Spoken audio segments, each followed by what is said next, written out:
Firefighters in Wiltshire fear they'll be asked to live at their station for days at a time under proposals by managers.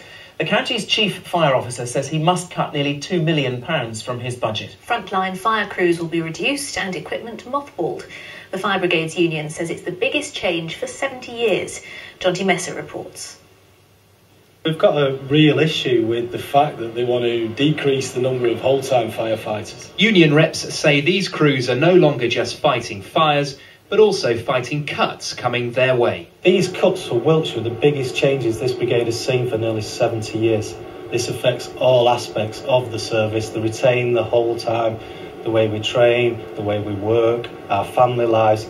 The proposals are just at consultation stage, but they include losing 1 in 6 frontline posts, although some of these reductions have already been made, cuts to the number of retained firefighters on call, reducing the service's aerial appliances from 2 to 1, removing all 4 emergency tenders, replacing them with a so-called operational support unit, and asking firefighters to sleep at some fire stations when off duty. The personnel would literally be on station from 7 in the morning till 7 at night, and then they would retire to their, at best, sort of like accommodation in the yard, to then stay there for then up to 4, maybe even 5, maybe even 120 hours. And like I say, there would be visiting times for their families to come and see them. What do the firefighters think of that idea?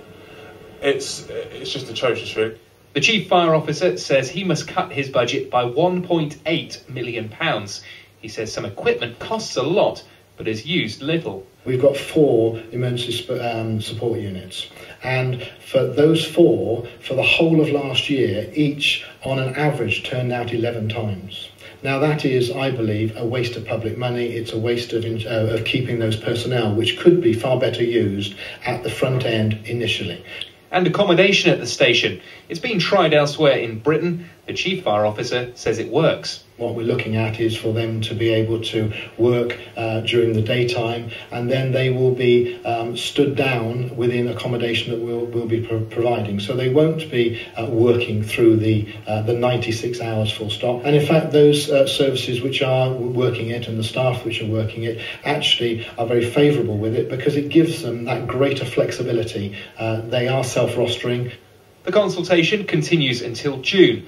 The Fire Brigades Union is not ruling out industrial action. Jonty Messer for the West Country Tonight.